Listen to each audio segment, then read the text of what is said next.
আমাদেরকে সময়ের প্রতি গুরুত্ব দেওয়ার কথা বলা হয়েছে, যা প্রতি মুহূর্তে আমাদের কাছ থেকে হারিয়ে যাচ্ছে। মুফাসসিরদের বিভিন্ন মন্তব্যের সূক্ষ্ম ব্যবহার বা ব্যাকরণগত পর্যালোচনা আমাদের কাছে কিছুটা কঠিন লাগতে পারে, কিন্তু আসুন আমরা ভেবে দেখি এটা কিভাবে আমাদের কাজে লাগতে পারে। আমাদের দিনে 24 ঘন্টা সময় আছে। এর মধ্যে কয় ঘন্টা আমরা ঘুমিয়ে কাটাই, কয় ঘন্টা আমরা কাজ করি, কয় ঘন্টা আমরা দুনিয়ায় সঞ্চয়ের কাজে ব্যবহার করি, হয়তো দুনিয়ার বিল পরিশোধ করার কাজে, কিন্তু কয় ঘন্টা আমরা আখিরাতের বিল পরিশোধ করার কাজে ব্যবহার করি, কয় ঘন্টা আমরা আল্লাহর হিসাব নিকাশের সামনে দাঁড়ানোর জন্য নিজেদের প্রস্তুত করি। এখানে বাৎসরিক একটা হিসেব আপনাকে দিতে হবে, কিন্তু আসল হিসাব সামনে আসছে, যেখানে আমাদের প্রত্যেকটি কাজের হিসাব আমাদের দিতে হবে। আমি এটা সবসময় বলে থাকি, এই সূরায়ে আসর শব্দটির ব্যবহারের তাৎপর্য হলো এখানে একটা দিনের অংশ বোঝানো হয়েছে। আল্লাহ আমাদেরকে আমাদের পুরো জীবনকে তুলে ধরেছেন, যদিও এটা কেবলমাত্র একটা দিন, মাত্র একদিন। আপনি যদি একদিনের জন্য আপনার জীবনকে পরিবর্তন করতে পারেন, তাহলে আপনি আপনার জীবনকেই পরিবর্তন করলেন। কারণ অনেকেই জানেন, অনেকে এখানে ফুল টাইম চাকরি করেন, অনেকে ফুল টাইম ছাত্র, অনেকে সবসময় বাসায় থাকেন। এই দিনগুলো প্রায় একই রকম হয়ে থাকে, একই কাজ, একই রুটিন, একই কাজ বারবার করতে হয়। তাহলে আপনি যদি আপনার দিনের একটা অংশকে পরিবর্তন করতে পারেন, আপনি আসলে আপনার জীবনের একটা অংশকে পরিবর্তন করলেন। আপনি আপনার জীবনের অংশই পরিবর্তন করলেন, আর এই পরিবর্তন করার সময়টা চলে যাচ্ছে। আমি আপনাদের একটা পরামর্শ দেব, এটা তাফসির নয়, বরং আমার নিজের পরামর্শ। তা হলো, রমজানে আমরা আমাদের পরিবর্তন করি, আমরা ঈদের সময় বিভিন্ন পরিবর্তন আনি, আমরা বিশেষ কোনো অনুষ্ঠানে আমরা আমাদের নিত্যকার রুটিনের পরিবর্তন আনি, হয়তো পরিবারের কোনো সদস্যদের মৃত্যুতে, হয়তো সন্তান জন্মের উপলক্ষে, ইত্যাদি কারণে আমরা এই পরিবর্তনগুলো আনি। এরপরে আমরা আবার আমাদের রুটিনে ফিরে যাই, কারণ আমাদের কোনো তাড়াহুড়া কাজ করে না। আপনি দেখবেন, আপনি কখনো বলবেন না, আমি আগে ঠিক 9টায় কাজে যেতাম, আমি এভাবে কিছুদিন গিয়েছি, কিন্তু এখন আমি কিছুটা অলস হয়ে পড়েছি, এখন আমি 10টায় বা 11টায় যাই। আপনি এমন বলবেন না, কারণ আপনি জানেন যে আপনি তাহলে বরখাস্ত হবেন। আপনি জানেন যে আপনাকে সেখানে সময় মতো থাকতেই হবে। আসলে আপনি নিজেকে এমনভাবে তৈরি করেছেন যেখানে আপনাকে সময় মতো থাকতেই হবে। আপনার প্রতিদিন সেখানে সময় মতো উপস্থিত হওয়া ছাড়া কোনো উপায় নেই, এছাড়া আপনার কোনো পথ নেই। এভাবে ভাবার কারণে আপনার ধারাবাহিকতা ধরে রাখা সহজ হয়েছে। এখন আর এটা তেমন কোনো কঠিন বিষয় নয়, আপনাকে এটা করতেই হবে। এই নিয়ে দুইবার ভাবার প্রয়োজনও নেই। কেউ আপনাকে হয়তো বলল, ভাই তুমি এটা কিভাবে পারো? আমাকে এটা করতেই হবে। কিভাবে পারি জানি না, আমাকে শুধু এটা এভাবেই করতে হয়। আমরা যদি সত্যিকার অর্থে বিশ্বাস করি, যেভাবে আমরা বিশ্বাস করি যে আমরা যদি সময় মতো উপস্থিত হতে না পারি তাহলে আমরা চাকরি হারাবো, আমরা যদি সত্যি সত্যি বিশ্বাস করি আমরা একটা ক্ষতির দিকে এগিয়ে যাচ্ছি, আর এখানে এমন কিছু আচরণ আছে যা আমাদের মধ্যে আনতে হবে, যেমন নামাজে নিয়মিত হওয়া, উদাহরণস্বরূপ খারাপ কাজ থেকে বিরত থাকা। যদি আমরা সত্যি বিশ্বাস করি যে আমাদের আচরণের পরিবর্তন না হয়, তাহলে আমরা ক্ষতির মধ্যে পড়ে যাব, যেভাবে আমরা চাকরি হারাই। আপনি দেখবেন, কোনো ইমিগ্রেশন অ্যাপয়েন্টমেন্টের জন্য মানুষ দেরি করে না, সেখানে মানুষ 2 ঘন্টা আগে গিয়ে বসে থাকে। তারা হয়তো আগের রাত থেকে প্রস্তুতি নিয়ে বসে থাকে, কারণ হয়তো সেখানে ভোরে 6টায় যেতে হবে, তাই হয়তো সে রাতে ঘুমাবেও না, সে আগে আগে যাবে, কারণ সে নিজেকে জানে সে যদি দেরি করে তাহলে সে ক্ষতির মধ্যে পড়ে যাবে।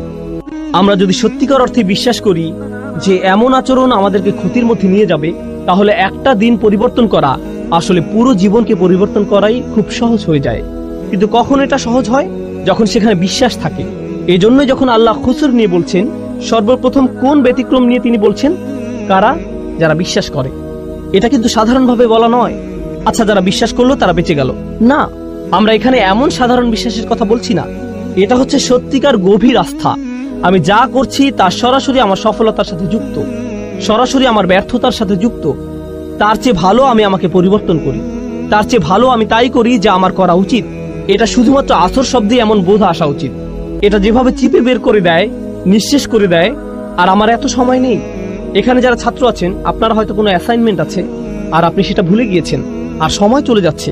একজন ছাত্রের মধ্যে তখন যে ধরনের তাড়াহুড়া দেখা যায়, ফাইনাল পরীক্ষার আগে যে ধরনের ব্যস্ততা দেখা যায়, ট্যাক্সের সময় একজন অ্যাকাউন্টেন্টের মধ্যে যে ধরনের ব্যস্ততা দেখা যায়, যে ব্যস্ততা আপনি দেখবেন, উদাহরণস্বরূপ আপনি যদি কাজে দেরি করেন, আপনি বাসায় যে ধরনের আচরণ করবেন, আপনার আচরণ পুরো পাল্টে যাবে। আপনি কোনোভাবেই দেরি করতে চাইবেন না, আপনি সবার সাথে এমন আচরণ করবেন যেন কাউকে আপনি পাত্তা দেন না। আপনি সকালের খাবার কিছুরই তোয়াক্কা করছেন না, আপনি চলে যান, কারণ আপনার ব্যস্ততা আছে।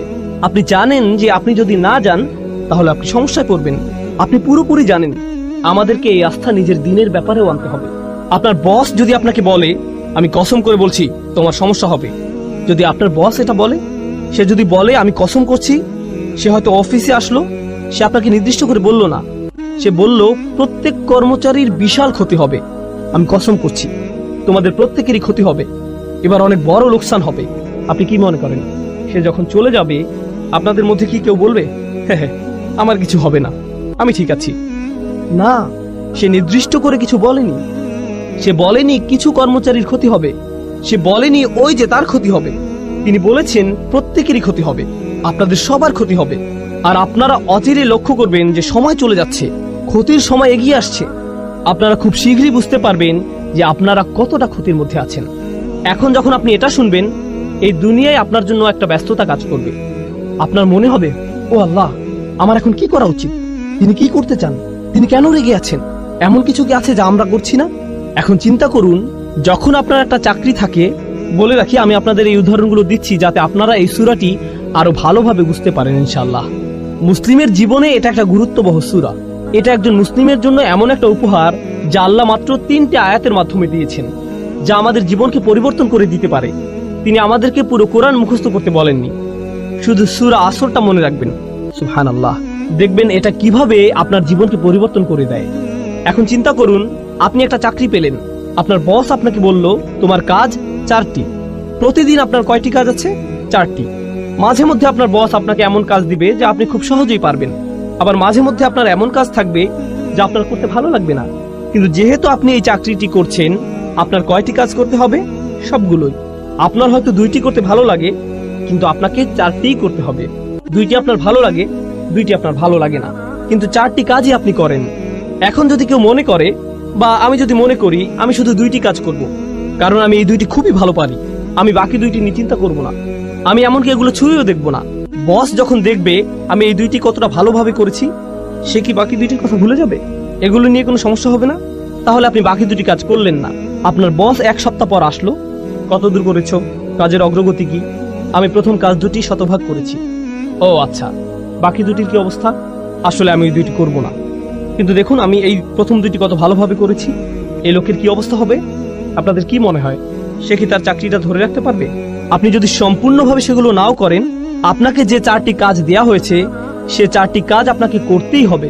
আপনি হয়তো শতভাগ করতে পারেননি, কিন্তু আপনাকে প্রত্যেকটির অন্তত 70 ভাগ কাজ হলেও করতে হবে। এটা কোনো একটা কাজের 100% করার চেয়েও ভালো। বুঝতে পারছেন? তাহলে যখন আল্লাহ 4টি কাজের কথা বলছেন, ইল্লাল্লাযীনা আমানু ওয়া আমিলুস সলিহাত ওয়া তাওয়াসাউ বিল হক ওয়া তাওয়াসাউ বিস সবর, তখন আমরা বলি ঈমান।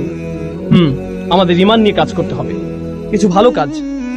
আর আর বাকিগুলো, ওগুলো তো আলেমদের জন্য, ওগুলো শায়েখদের কাজ, ওগুলো দায়ীদের কাজ, ওগুলো অন্যরা করবে, এগুলো আমার কাজ নয়। তাহলে আপনি এখানে কি করছেন? আল্লাহ বলেন এই 4টি কাজ যারা করবে না তাদের প্রত্যেকেই বিশাল ক্ষতির মধ্যে আছে, কিন্তু আপনি শুধু 2টা করছেন, বা 1টা বা 3টা। ব্যাপারটা এমনই, আপনি এর মধ্যে থেকে বাছাই করছেন যে আপনাকে ক্ষতির মধ্যে নিয়ে যাবে, এর কোনো ফলাফল পাবেন না।